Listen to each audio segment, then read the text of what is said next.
میت کو کون نہلائے گا؟ چنانچہ سب سے بہتر بات یہ ہے کہ میت کو اس کے قریب ترین رشتہ دار نہلائیں۔ ہاں اگر قریبی رشتہ دار غسل وغیرہ کے طریقے سے واقف نہ ہو تو پھر کوئی بھی شخص اس کو غسل دے سکتا ہے، اس میں کوئی حرج نہیں ہے۔ جو دیندار اور مسائل سے واقفیت رکھتے ہو تو ان کو غسل دینا چاہیے، اور بہتر یہ ہے کہ غسل دینے والا باوضو ہو۔ اب جو لوگوں کے درمیان مشہور ہے بڑے بڑے شہروں کے اندر کے کیا نام ہے غسال غسل دیتا ہے، مسجد کا مؤذن یا امام یا کسی کو بھی بلا کر کے لاتے، یہ طریقہ ٹھیک نہیں ہے۔ باپ آپ کا مرا ہے، بھائی آپ کا مرا ہے، یا جو کوئی بھی رشتہ دار آپ کے مرے ہے تو آپ کو خود غسل دینا چاہیے۔ بڑی کیا نام ہے ناانصافی ہے کہ باپ آپ کا ہے، غسل مسجد کا امام دے، مسجد کا محلے کا مؤذن دے یا دوسرا آدمی دے۔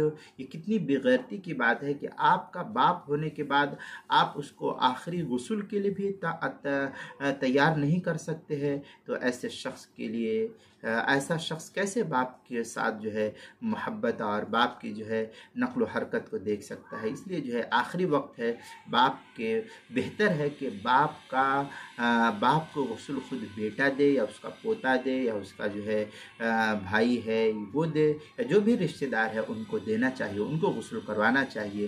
یہی بہتر اور افضل طریقہ ہے۔